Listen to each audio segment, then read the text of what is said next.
दोस्तों बहुत बहुत स्वागत है नए वीडियो में आपका। बंधन बैंक के बारे में आपको हम बताने वाले हैं और इस प्रश्न का उत्तर देने की कोशिश करेंगे कि बैंक क्या बहुत बड़े ट्रबल में है, क्योंकि क्वार्टर 3 के नतीजे आए हैं। उसको पूरा एनालिसिस हमको करना होगा यहाँ पर दोस्तों। तो हम बहुत ही सिंपल भाषा में उसका एनालिसिस करेंगे, नंबर्स आपको बताएंगे, डेटा आपको बताएंगे और बहुत ही सिंपल में आपको हम ये सब जो कॉन्सेप्ट्स हैं, नंबर्स हैं, आपको हम समझाने वाले हैं। बहुत सारी लर्निंग और एजुकेशन होने वाली है दोस्तों, तो वीडियो को लास्ट तक देखते रहिएगा। बहुत कुछ जानने वाले हैं बंधन बैंक पर और ओवरऑल बैंकिंग की सिनारियो पर भी दोस्तों। देखिए दोस्तों, 2020 की शुरुआत में अगर आप देखें, ये देखिए ब्लैक कलर में मैं यहाँ हाईलाइट कर रहा हूं। जनवरी फरवरी की हम अगर बात करें तो बंधन बैंक का स्टॉक जो था 450-500 के बीच में था। तो ये सब चार्ट्स पहले बता देता हूं और ये ऐसा क्यों हुआ है ये आपको थोड़ी देर के बाद हम बताएंगे दोस्तों। 450-500 के लेवल पर था और 2019 जब एंड हो रहा था, मतलब नवंबर दिसंबर का जो महीना था, आप देख सकते हैं जो स्टॉक का प्राइस था 550-600 तक भी था। और एक समय में आपको मैं इंफॉर्मेशन दूं, वर्ल्ड की, मैं डब्ल्यू लिख रहा हूं, वर्ल्ड की सबसे महंगी बैंक एक समय पर वैल्यूएशन के हिसाब से बंधन बैंक थी दोस्तों। वैल्यूएशन के बारे में भी थोड़ी देर के बाद चर्चा करेंगे। तो उस हिसाब से आप देखें तो बंधन बैंक का, क्योंकि मार्जिन्स बहुत हाई थे, ग्रोथ स्टोरी थी, माइक्रो फाइनेंस में जो कस्टमर्स है वहां पर बंधन बैंक की एक बहुत अच्छी पकड़ भी है दोस्तों। तो वो सब एडवांटेज थे। मार्च में मार्केट गिरती है, बंधन बैंक भी गिरता है और 200 के भी नीचे लेवल तक आ जाता है। अब यहां पर एक रीजन क्या था गिरने का, ग्लोबल वहां पर मंदी आई थी। लेकिन अब प्रश्न है कि उसके बाद बहुत सारे स्टॉक तो 3 गुना 4 गुना तक बढ़ गए हैं, पर बंधन बैंक उतना नहीं बढ़ा है। वो हम आपको बताने वाले हैं। अब लेटेस्ट में आपके लिए क्या न्यूज है ये देखिए, ब्लैक कलर में या अंडरलाइन कर रहा हूं। क्वार्टर 3 के नतीजे आते हैं और उसके बाद देखिए गैप डाउन ओपनिंग होती है और स्टॉक देखिए 2 दिन में ही 425-30 के लेवल से 314 तक पहुंच जाता है। वेल्थ डिस्ट्रक्शन देखिए दोस्तों क्यों हुआ है, क्या हो रहा है, अब सब कुछ समझते हैं। ये जो आपने डेटा देखा, अब उसके ऊपर क्या एनालिसिस हो सकती है वो समझते हैं सिंपल शब्दों में। सबसे पहले दोस्तों समझते हैं कि बंधन बैंक को आप शॉर्ट टर्म के लिए सोच रहे हैं या फिर लॉन्ग टर्म के लिए सोच रहे हैं, तो उस हिसाब से वीडियो आपको मदद कर पाएगा दोस्तों। तो कमेंट बॉक्स में जरूर लिखिए शॉर्ट टर्म या लॉन्ग टर्म। देखिए 13.4% इतना नेट प्रॉफिट गिरा है। जो डेटा हमने देखे हैं उसके हिसाब से प्रोविजंस ज्यादा हुए हैं। प्रोविजन बैंक्स कब ज्यादा करती है, जब एनपीए होने की संभावना ज्यादा होती है। आपको मैं बताने वाला हूं क्या हो रहा है असम में थोड़ी देर में, तो और ज्यादा आपको क्लैरिटी आएगी यहां पर। लेकिन जो दूसरे डेटा है लोन बुक जैसे है वो उनकी बढ़ी है और जो डिपॉजिट ग्रोथ जो है वो भी 30% बढ़ा है। अब डिपॉजिट ग्रोथ आपको मैं बता दूं, जैसे करंट अकाउंट होता है, सेविंग अकाउंट होता है, फिक्स डिपॉजिट्स होता है, तो उसका ग्रोथ बढ़ा है और लोन भी जा रही है। तो ये दोनों चीजों ऐसे अगर देखा जाए नॉर्मल समय हो तो फिर तो ये बहुत ही अच्छा माना जाता है। लेकिन क्यों ऐसा थोड़ी सी चिंता है वो हम समझने की कोशिश करेंगे, वो हम आगे आपको डेटा बताते हैं। बट जरूर पहले शॉर्ट टर्म या लॉन्ग टर्म अपना जो व्यू है वो जरूर सोचिए बंधन पर, तो आपको और ज्यादा आइडिया आएगा थोड़ी देर में। अब देखिए ये जो मैं प्रोविजनिंग की बात कर रहा था, यहां पर समझने की कोशिश करते हैं ये डेटा को। देखिए ये जैसे असम में 78% कलेक्शन हुआ है, ये कब हुआ है, जनवरी 1 से 16 के बीच में कलेक्शन एफिशिएंसी जो है। और यही अगर आप दिसंबर में देखें तो ये 88% था। मतलब ये जो रिजल्ट तो हम दिसंबर तक के बता रहे हैं, लेकिन ये जनवरी के पहले 16 दिन का भी डेटा हम आपको बता रहे हैं और चिंता यहीं पर ही है।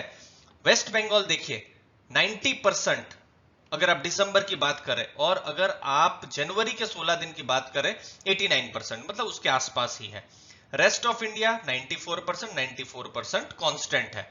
92% अगर आप ओवरऑल देखें, और ये जो जनवरी के जो 16 दिन है यहाँ 90%। अब तो यहाँ चिंता कहाँ हो रही है ये देखिए, ये रेड कलर में मैं असम के ऊपर मैं यहाँ पर सर्कल कर रहा हूं। असम में चिंता है और उसके लिए अभी जो एनालिस्ट लोग हैं अपने जो फॉर्मेट्स हैं, अपनी जो एनालिसिस है उस पर वैल्यूएशन बना रहे हैं। हम भी इसको देख रहे हैं कि क्या हो रहा है असम में दोस्तों। आपको बताते हैं, आपको और ज्यादा क्लैरिटी मिलेगी। असम में एक्चुअली क्या हुआ है, असम जो गवर्नमेंट है वहां पर एमएफआई बिल 2020 आया है और वो एक इलेक्शन इशू भी बन चुका है। अब इलेक्शन इशू बन गया तो पॉलिटिकल पार्टीज भी आ गई है और पॉलिटिकल पार्टीज ने भी अब कहना शुरू कर दिया है कि हम लोन को वेव ऑफ कर देंगे, जो कि जनरली अगर क्रेडिट कल्चर के हिसाब से देखा जाए तो बहुत अच्छा नहीं होता है। ये एक चीज को माना जाता है। पॉलिटिकल डिस्कशन हम चैनल में नहीं करते हैं। तो यहां पर अगर हम फाइनेंस की बात करें, पैसों की बात करें दोस्तों, तो उसके हिसाब से सिचुएशन बहुत अच्छी नहीं है। अब बंधन के लिए क्यों ये तकलीफ में है, क्योंकि बंधन का बहुत बड़ा बिजनेस ईस्ट इंडिया में है, मतलब वेस्ट बंगाल में है, उड़ीसा में है, असम में है, बिहार, झारखंड, इन सब जगहों में है, बहुत बड़ा बिजनेस है वहां पर।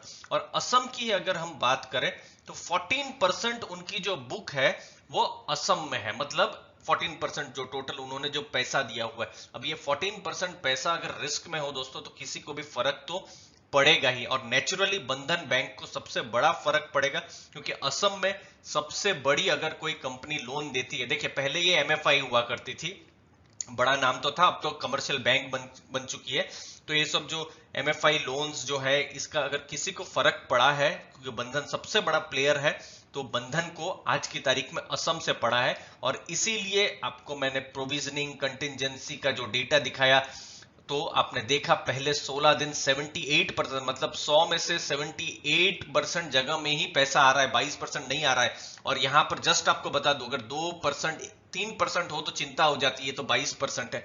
और यही चीज एक बहुत बड़ा यहां पर एक वरी है दोस्तों। उम्मीद है आपको समझ में आ रहा होगा, लर्निंग भी यहां पर आपकी हो रही होगी। आगे के और कुछ इंटरेस्टिंग डेटा बताते हैं और समझाते हैं। तो बंधन के लिए इन रिजल्ट्स के बाद अनसर्टेनिटी बढ़ गई है और नियर टर्म में थोड़ा सा जो राइड है, थोड़ी टुमल्टस राइड जो कहते हैं वैसी हो गई है। क्रेडिट कॉस्ट बढ़ सकते हैं और इनफैक्ट बढ़ भी गए हैं।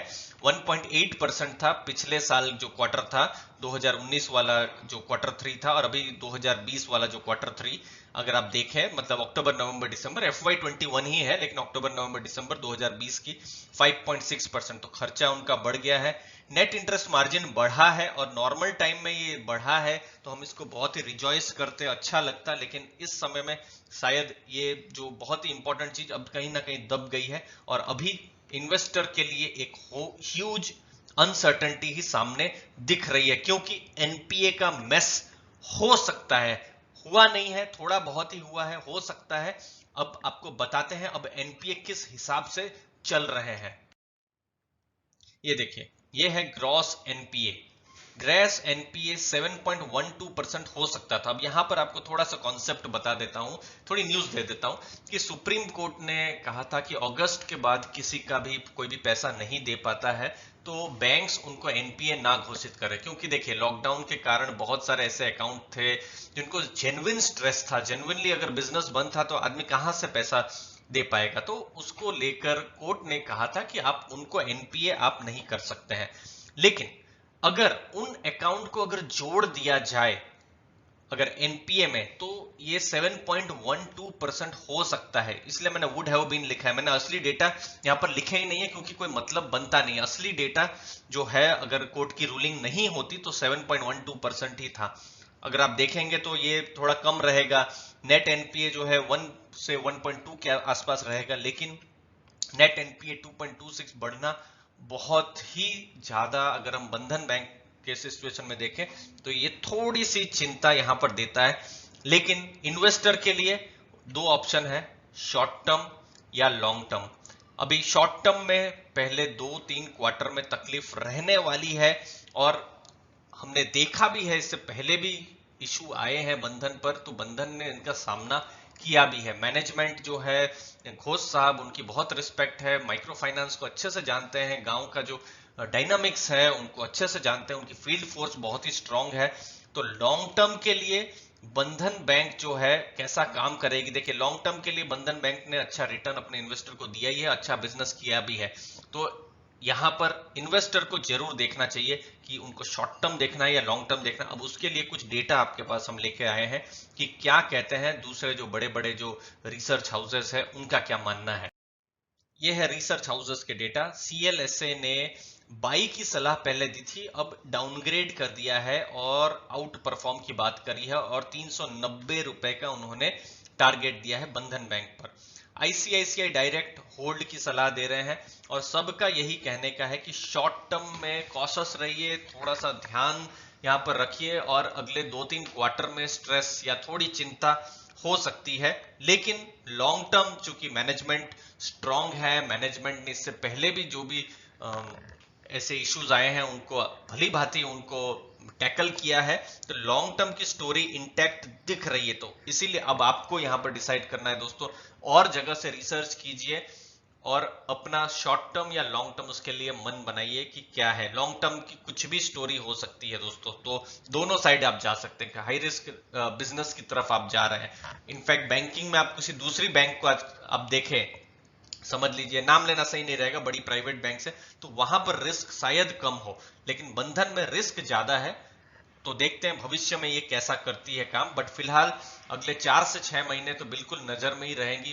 बंधन से जुड़ी कोई भी इंफॉर्मेशन हम आपको बताते रहेंगे। गोल्डमैन ने 484 की सलाह दी है दोस्तों, तो ये कुछ 3 टारगेट आपके सामने है। आप बस कमेंट बॉक्स में यही बताइए दोस्तों, आप यहाँ पर शॉर्ट टर्म सोच रहे हैं या लॉन्ग टर्म सोच रहे हैं, जरूर बताइए कमेंट बॉक्स में दोस्तों। आपने अपना समय दिया उसके लिए बहुत बहुत धन्यवाद। वीडियो अच्छा लगा तो जरूर लाइक शेयर सब्सक्राइब कीजिएगा।